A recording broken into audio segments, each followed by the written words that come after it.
안녕하세요. 김용갑의 경제부동산입니다. 구독, 좋아요 부탁드립니다. 윤석열 대통령이 집값이 발칵 뒤집혔습니다. 임기 초반부터 우왕좌왕하는가 싶더니 기어이 일을 치르고 말았습니다. 부동산 전문가들이 각종 세금과 임대차 갱신이 몰려있는 6월달이 가장 중요한 변곡점으로 판단하는데 결국 공포가 현실이 될 것으로 보입니다. 또한 미국 금리 인상 이후 주식과 가상화폐가 급락하자 세계 집값 1위에서 3위를 차지하는 캐나다, 뉴질랜드, 스웨덴 집값이 급락세로 돌아섰으며 미국도 거래가 급감하고 중국은 미분양이 넘쳐나고 있습니다. 얼마나 심각한 상황일까요? 유료 상담은 010-3999-8808 전화 주십시오. 윤석열 집값 발칵 뒤집혔다. 6월부터 공포가 현실이 됩니다. 자, 이제 그동안에 부동산 거품 정말로 많이 쏟아부었잖아요. 이제 기회가 오고 있습니다. 세계 부동산 분기 시작. 자, 한번 이것부터 볼까요? 캐나다, 뉴질랜드, 미국, 중국. 광란의 파티 끝났다. 집값 버블 1위에서 2위 국가 부동산 급락세. 여기만이 아닙니다.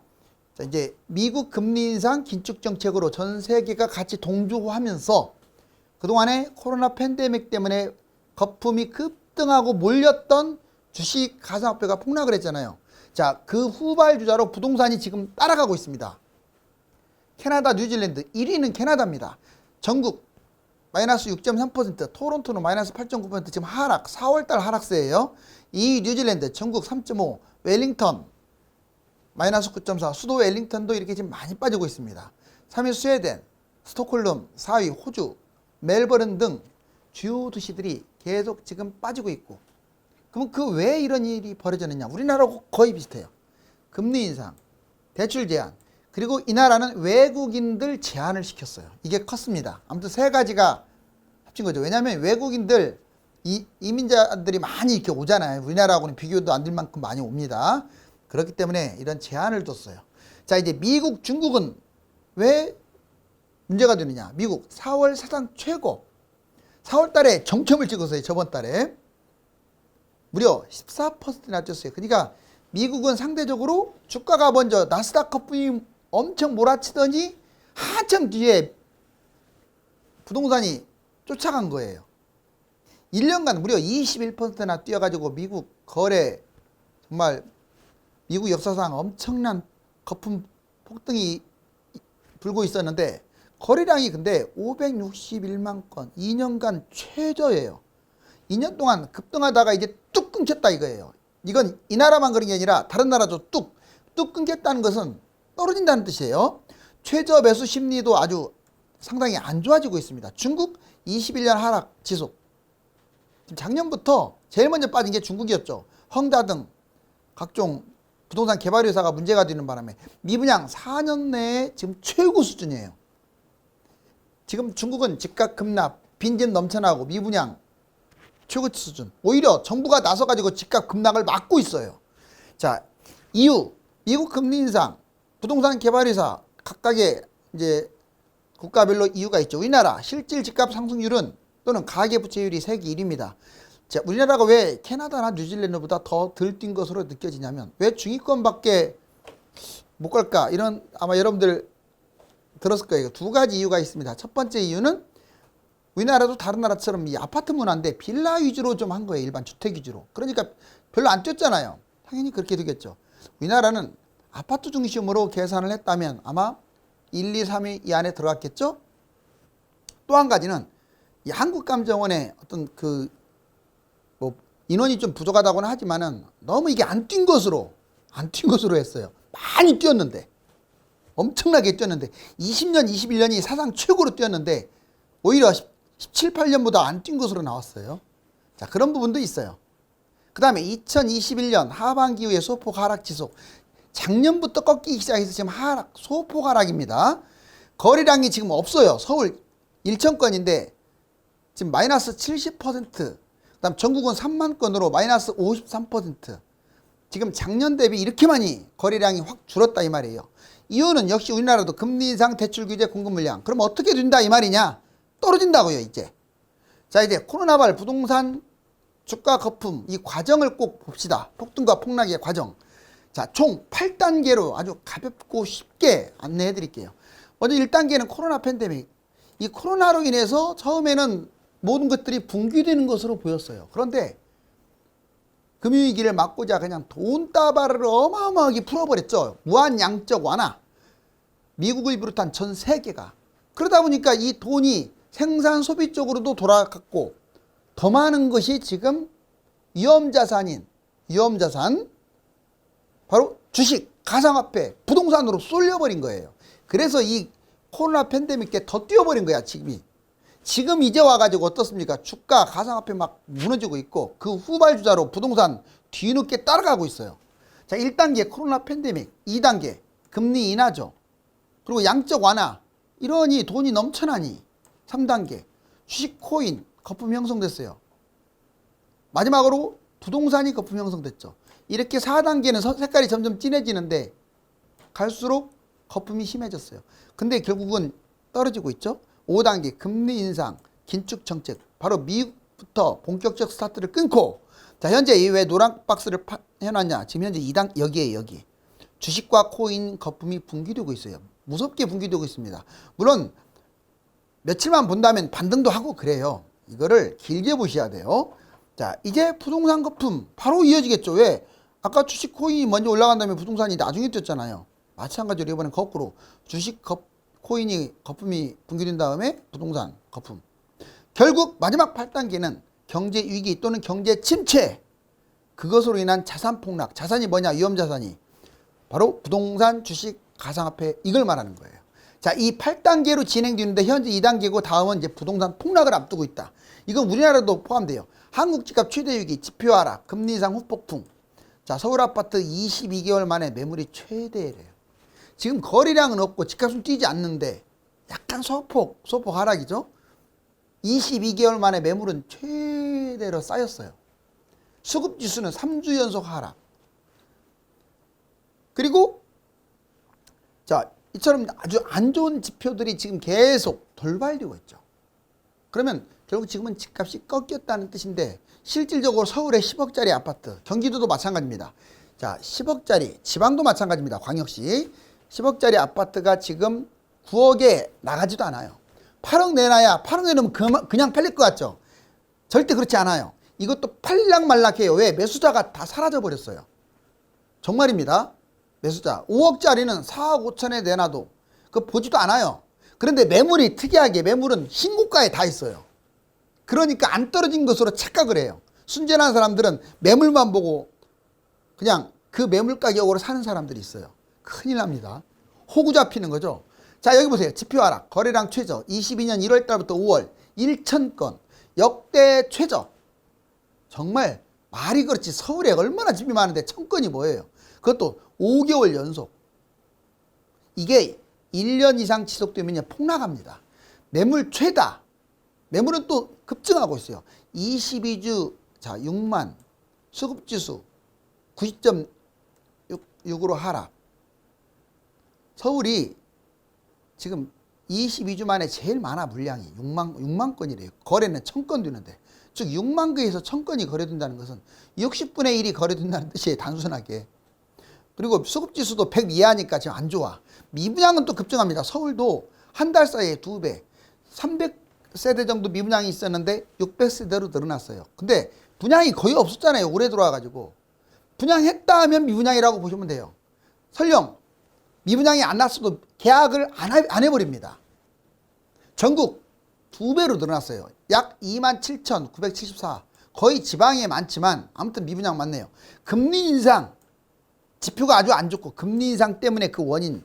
자, 금리 인상은 지속되는데 기준금리가 연말에 대략 이번에 한국은행이 발표한 바에 의하면 3회 정도 더 올려서 2.5까지 올리겠다. 그리고 물가에 중점을 둔다라고 분명히 포커스를 뒀습니다. 자, 대출금리는 약 5에서 8%예요. 여러분들 보금자리 이거 제일 지금 금리가 약한 거죠. 이것도 벌써 4.25에서 4.6까지 치고 올라왔어요. 그러니 일반 대출은 거의 이제 8%도 초읽기로 간다고 하죠. 살인적입니다. 자, 금리 인상, 위험자산이 붕괴되고 취약계층이 붕괴될 수가 있어요. 일반 서민들. 자, 위험 상황, 그러면 이제 어떤 게 위험하냐? 거품 붕괴 위험. 먼저 위험 대상을 봤더니 영끌로 집을 매수한 사람들, 무리하게 갭투자한 사람들, 다주택자, 법인, 그리고 지금 뭐 중도금 무이자라고 하니까 그 미분양 돈도 없으면서 미분양 그냥 산 사람들 큰일 납니다. 자, 위험 요인은 뭐냐? 금리 인상이 지속된다는 게 첫 번째 위험 요인이고, 두 번째 장기간 집값 하락. 예전에 2008년부터 무려 2019년까지 11년 동안 경기도는 별로 안 뛰었어요. 한번 여러분들 시세 보세요. 2008년 금융위기 터진 다음 8년부터 2019년까지 거의 10년 이상 집값이 안 뛰었다고요. 그럼 역으로 말하면 이렇게 영끌해가지고 10년 동안 집값은 떨어져가지고 안 뛰고 대출은 계속 갚아놔야 하고 미치겠죠. 또 집값이 떨어지면 갭투자는 잘못하면 경매당할 수도 있어요. 그럼 위험 대책은 뭐냐? 현재 차익이 좀 적어. 많으면 양도세가 아깝잖아. 근데 차익이 적거나 손실을 좀 봤어. 근데 안 팔릴 것 같아. 이게 아파트도 아니고 나홀로 아파트라든가 아니면 비아파트야. 던져버리세요. 자, 이제 윤석열 집값 발칵 뒤집다. 오늘 제목입니다. 윤석열은 문과는 반대로 족쇄 풀어 부동산 잡는다. 자, 물론 지금 엄밀하게 말하면 윤석열 대통령이 꼭 잘해서 집값이 잡혔다라기보다는 냉정하게 말하면 이제 금리 인상, 대출 제한 이게 가장 컸고, 그래도 긍정적으로 평가하는 부분은 지금 집값을 띄우는 뭐 재건축이라든가 일기 신도시 이런 것들은 말만 꺼냈지 진행 나중에 한다고 했죠. 그리고 공급 확대를 해버렸기 때문에 바로 이게 타격이 큰 거야. 또 공급 확대를 분양만 확대시킨 게 아니라 다주택자 매물을 토해내게끔 했어요. 그게 성공한 거예요. 자, 윤석열 집값 잡는다. 공급 확대. 선 공급부 규제 완화 100일 내로 공급 발표. 또 계속 발표하겠다고 했죠. 250만 채에서 끝나지 않고 알파. 대폭 확대로 집값 안정. 청년 원가주택, 무주택, 역세권 첫집. 바로 이런 것들에 대한 공약을 실천할 예정입니다. 자, 규제 늦춤. 재건축 안전진단 용적률을 조금 많이 봐주고, 그 다음에 부담금도 완화. 이거를 바로 시행하면 집값도 뛸 거 아니에요. 그러니까 일단 무한정 규제로 늦췄어요. 일기 신도시 특별법 제정, 분양가 상한제 자율화. 자, 분양가 상한제 자율화는 지금 만지작 거리고 있는데, 아무튼 뭐 뒤로 늦춘다고 얘기하잖아요. 모든 건 집값 안정이 목표다라고 했으니까. 대출 규제 완화, 종부세와 재산세 통합 이런 것들 역시 집값이 떨어진 다음에 대출 규제를 완화하겠다고 하죠. 물론 종부세와 재산세는 지금도 깎아주고 있습니다. 자, 결국은 집값 안정이 목표예요. 집값 거품 지나치게 높아서 하락 안정화 시킨 다음에 이런 것들을 하겠다. 공급 확대, 다주택 매물 적극적으로 유도하겠다. 집값 상승 요인을 미리 차단하고 연착륙을 지속하겠다.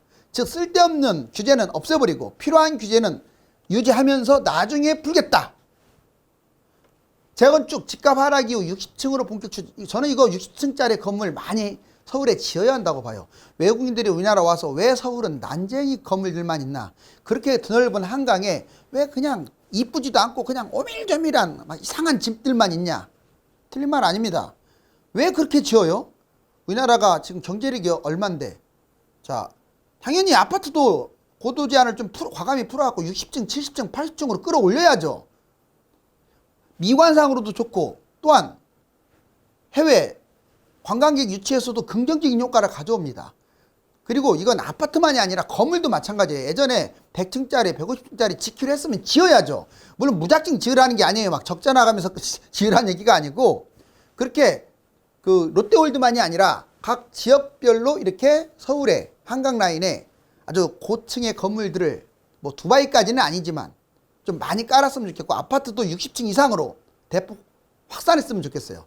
다만 지금은 조금 집값이 너무 과열됐으니 좀 낮추자. 자, 여기 보시면 주요 내용. 안전진단 완화. 재건축을 당장 하겠다는 게 아닙니다. 이거는 나중에 이렇게 하겠다는 거예요. 해야 돼요. 이렇게 나중에. 안전진단 완화하고 재초안도 완화하고 용적률 완화. 그래서 층고까지 완화해서 60층 이상을 많이 만들겠다. 꼭 60층이라고 정하지 마세요. 7, 80층. 우리나라 건설 기술이 세계 등수 안에 드는데 더 높이 올리고 밑에 공간을 갖다가 더 커뮤니티 활용할 수 있는 시설로 만들었으면 좋겠어요. 그 다음에 층고 그렇고, 그 다음에 일기 신도시 특별법 이것도 지정을 해서 너 따로 나 따로 뭐 재건축 또는 리모델링 하지 말고 통합으로 신도시 짓듯이 통합으로 하면은 훨씬 더 높게 가고 용적률도 좋아지고 얼마나 좋습니까? 자, 주요 인사 발언. 윤 당선인은 250만 호 공급, 일기 신도시 10만 호 포함해서 원희룡 특별법은 수도권 전체 질서 있게 하겠다. 추경호는 중장기 계획으로 진행하겠다. 결국 대통령부터 장관, 이 주요 층부터 앞으로 속도 조절하면서 결국은 완화하고 재건축 추진으로 힘을 실겠다. 수혜지역이 그럼 어디냐? 당장은 아닐 거예요. 왜냐하면 지금 당장 시행하는 게 아닙니다. 하락장에 진행할 가능성이 높아요. 전국 특히 수도권 오래된 모든 아파트는 수혜라고 보시면 돼요. 물론 여기에는 안 나와 있지만 이제 재개발도 수혜로 보여지죠. 강남, 용산이 가장 큰 수혜를 볼 것 같고 서울 전체입니다. 그리고 일기 신도시 전체가 해당되고요. 그 다음에 일기 신도시와 인접된 수도권의 아파트 밀집 지역들. 자, 집값 전망은 수혜지 3개월 지금 이것들 발표됐다고 해서 막 뛰고 그러지는 않잖아요. 다만 지금 강남, 용산, 일기 신도시가 약간 올라오고 있거든요. 3개월 정도만 강세를 보일 것 같아요. 제 생각은. 그런 다음에 집값 안정 우선이다 보니까 속도 조절, 상승폭의 한계가 있고요. 결국은 대세 하락으로 다 전환됩니다. 공급 확대하면서 물량도 나와서 집값 안정, 중장기적으로는 급등할 것 같네요. 자, 이거 한번 보실래요? 지금 미국, 유럽, 중국, 러시아 국제정치와 경제판도 이거는 단순하게 정치 경제적인 문제가 아니에요. 부동산에도 관련이 있어요. 보시면 지금 이게 유럽이고 이게 미국이에요. 서로 둘은 대서양 동맹 복원, 나토 연합, 아주 전략적 동반 관계죠. 여기 보시면 중국, 러시아도 전략적 동반자로 격상해가지고 뭐 거의 대서양 동맹 대항하고 1대1로 구성하고 준 군사 동맹까지 맺었어요. 즉 이 두 팀이 싸우고 있는 형태예요. 결국 유럽하고 러시아는 얘들이 나토 동진하니까 러시아는 서진으로 하고 그것 때문에 문제가 되고, 그러면 중국하고는 뭐가 문제냐? 여기는 인권 문제, 신장 위구르 이런 것들. 얘들은 이제 좀 교역, 탈원소 이런 것들에 너무 내정 간섭을 한다. 인권 문제도 내정 간섭을 한다라고 서로 안 좋아해, 사이가. 미국과의 관계에서는 자, 미러는 적대 관계라고 할 수 있죠. 왜? 아까 말씀드렸던 이 유럽하고 똑같아요. 동진 문제로 나토가 동진. 그리고 미국은 러시아를 이번에 우크라이나 사태로 강력하게 경제 제재. 중국과는 원래 지금 이제 탑 원을 두고 서로 싸우고 있는 형세입니다. 자, 패권 싸움이죠, 한마디로. 이제 동아시아와 중동이 있는데, 중동은 뭐 사우디아라비아, 터키, 이란, 이집트 이런 주요 나라들이 있는데 거의 중립 정도는 되지만 요즘 와서 중러시아와 약간 가까워졌어요. 특히 중국이 1대1로 구상도 하면서. 그렇지만 무조건 이쪽으로 쏠린 건 아니에요. 동아시아는 약간 미국에 좀 더 가깝습니다. 경제적인 측면에서 중국과 많이 교역을 하고, 그렇지만 전반적으로 영향이 강한 미국 편에 서고 있어요. 우리나라, 일본, 뭐 인도, 호주 이런 나라가 해당되죠. 뭐 특히 안보 문제에서 쿼드, 오커스, 그리고 경제 부분은 중국과. 이제 50년간 세계 위험자산과 코로나발, 여기 보시면 이 폭이 올라올수록 이게 변동성이라는 뜻이거든요. 보세요. 1차 오일 쇼크 때 75년 꼭 10년에 한 번씩 뭐가 사단이 터져요. 그 다음에 2차 오일 쇼크 및 이게 약 85년 정도? 그럼 그 다음에 이제 97년부터 2000년 언저리에 뭐 여기 보면 IMF 특히 우리나라도 여기 때 터졌는데, 자, 아시아 외환위기, IT 버블, 카드 대란이 이게 동시에 일어나죠. 물론 도중에 뭐 블랙 먼데이라든가 사건들이 있어요. 약 한 10년에 한 번씩. 그리고 또 2008년에 미국발 금융위기. 물론 도중에 또 이제 브렉시트 문제도 있었고 코로나 이제 터졌는데, 코로나 자체가 금융위기는 아니고요. 이제 코로나발 대위기, 벌써 10년, 한 12년째잖아요. 대위기가 나올 때가 됐어요. 이거 원을 한번 보세요. 일 터질 때 됐죠. 결국은 경제위기에 대해서 대비는 해서 나쁠 게 하나도 없어요. 자, 전국 주요 도시 매매 지수를 봤더니 여기 보세요. 끝부분을 보세요. 서울특별시 어떻습니까? 이렇게 올랐다가 별로 안 좋네요. 그리고 지금 시세도 횡보하고 있음을 알 수 있어요. 자, 그 다음 경기도입니다. 경기도도 지금 별로 안 좋죠. 거의 0에서 왔다 갔다. 자, 여기 횡보하고 있죠. 나중에는 이렇게 꺾일 가능성이 커요. 이렇게. 자, 이제 인천입니다. 인천은 더 안 좋아요. 이렇게 많이 올랐다가 지금 완전 밑으로 전환돼 가지고 매매 지수는 거의 비슷하게 모습을 보이고 있지만, 자, 이제 세종시 가장 많이 빠졌는데 여기 보세요. 이렇게 빠지는 거 보세요. 거의 1년 빠졌죠. 아, 이렇게 꺾이잖아요, 벌써. 그 다음에 대구입니다. 두 번째로 많이 빠졌죠. 자, 약 반년 가까이 빠졌는데 어떻습니까? 확실히 이렇게 빠지죠. 그 다음에 대전 보실래요? 대전은 세 번째 많이 빠졌는데 계속 마이너스죠? 역시 꺾이고 있죠? 결국은 얘들이 이렇게 꺾일 거예요. 자, 순서대로 본다면, 자, 지금 세종이 가장 많이 꺾였고, 그 다음 대구, 그 다음에 대전, 그 다음 수도권, 부산하고 울산, 이제 이런 데가 따라가고 있습니다, 현재. 거래량 매물지수 보면, 여기 보세요. 서울 거래량 천건에서 돌고 있어요. 천건에서. 5월달은 700건, 아직 다 안 나왔지만. 그리고 매물은 점점 늘어나고 있어요. 여기 보세요. 4만이 6만으로, 경기도도 7만이 11만으로, 지방도 그렇고, 인천은 만에서 2만으로. 이렇게 매물은 늘어나는데 거래는 적어. 그래서 집값 전망을 봤더니 그래도 수도권은 오른다라고 하는 게 좀 더 많고, 자, 지방은 내려간다라는 게 좀 더 많네요. 자, 옛날에 봤더니 2007년 이때부터 떨어지기 시작했잖아요. 2008년부터 2013년까지. 여기 보세요. 마이너스. 이때 한번 좀 반등을 했고, 자, 하락. 금리 인상 이후 통화량 여기 보세요. 계속 했는데, 자, 전년 대비 증가율이 여기 보세요. 줄어들고 있어요. 돈이 줄어들고, 이게 통화량입니다. 막대 그래프. 통화량이 줄어들고 있어요. 이렇게. 왜? 지금 긴축 정책을 쓰고 금리 인상을 했기 때문에. 결국은 이렇게 계속 올라가기만 했던 이 돈이 이게 꺾이게 돼요. 그렇게 되면 투자가 위축이 되면서 부동산이라든가 주식이 급락할 수가 있습니다. 자, 전 세계 가계부채 봤더니 한국 106, 7%까지 왔는데 영국, 미국, 프랑스, 일본, 독일을 압도하고 있죠. 세계 1위입니다. 그리고 여기 보시면, 자, 지금 공급망 교란 위로 올라올수록 안 좋아요. 공급망 압력 지수니까. 이만큼 올라왔네요. 지금 그러다 보니까 반도체라든가 각종 공급망이 이렇게 어려워지고 있어요. 보시면 예외적인 사항도 또 알려드릴게요. KB지수 보니까 두 달 동안 약간 반등한, 이렇게 수도권이든 서울이든 5대 광역시든 지금 매물 중심으로 하다 보니까 매물은 안 꺾였거든요. 별로. 매물 중심의 KB지수는 약간 올라가고 있다. 그런데 실제 시세 중심의 한국감정원은 떨어지고 있다. 시세 중심이 더 맞아요. 자, 지금으로서는 미국도 영국도 호주도 올해 집값 오른다고 연초에 이렇게 다 올라간다라고 지금 전망을 했죠. 자, 왜? 아직은 긴축 정책을 쓴다고 할지라도 이제 시작이니까. 하지만 지금은 좀 분위기가 바뀌었어요. 자, 지금은 오히려 아까 말씀드렸듯이 네덜란드, 아까 말씀드렸듯이 세계 1, 2, 3위 그런 국가들 부동산이 지금 침체에 빠져 있잖아요. 뭐 뉴질랜드도 그렇고 호주도 거기에 해당되죠. 스웨덴도 그렇고. 보시면 윤석열 집값 돈으로 치장한 이 지붕이라든가 벽돌이 다 지금 날아가고 있는 상황이네요. 미끄러지면서. 이제 상투에 잡으면 좀 위험하겠죠. 이제 시작이라서 좀 더 지켜봐야겠지만 금리 인상과 대출 제한에다가 공급 확대가 지속이 되면서 집값이 급격하게 안정세를 보이고 있습니다. 23번의 대책에도 끄덕 않던 집값이 드디어 움직이기 시작했습니다. 감사합니다.